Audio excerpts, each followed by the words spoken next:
Hello, my name is Paul Nurse and I am the leader of the Cell Cycle Laboratory here at the Crick.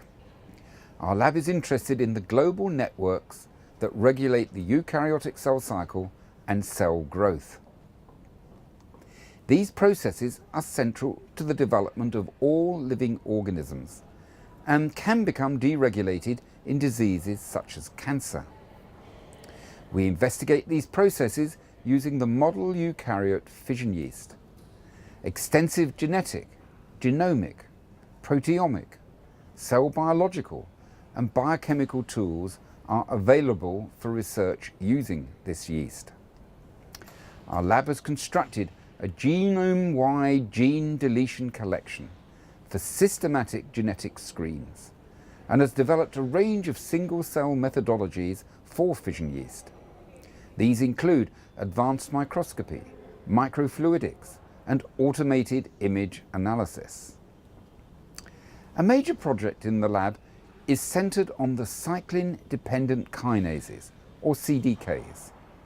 The questions we are asking are, how do CDKs ensure orderly progression through the cell cycle? How is their regulation influenced by cell size and by DNA ploidy? What are the mechanisms by which cells measure their size and ploidy?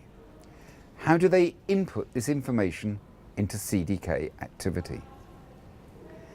We have identified genes that influence these controls and are working out the molecular mechanisms involved.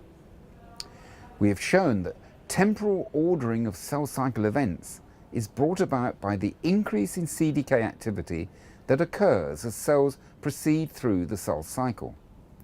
We are investigating the molecular basis of this mechanism, including testing the role of differential substrate sensitivity to rising CDK activity. Additionally, the lab is working on how the cellular localizations of CDKs, CDK regulators, and CDK substrates influence cell cycle progression. Also, using single-cell methodologies, we are investigating the dynamics and cell-to-cell variability of CDK activation. Another project concerns how the nucleus increases in size during the cell cycle, which occurs proportional to cellular size. We have discovered there is a control bringing about nuclear size homeostasis and have identified genes that influence this control. The lab is testing the role played by membrane flow between different membrane-bounded organelles in this homeostatic mechanism.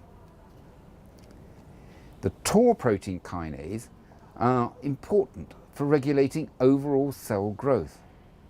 However, it's unclear how the TOR pathway controls the overall rate of RNA and protein synthesis, both of which are critical for cell growth.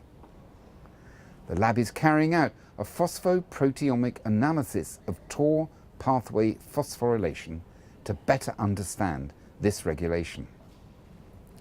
The Cell Cycle Lab has about 10 members, and around half of these are students. Some of my students are shown here.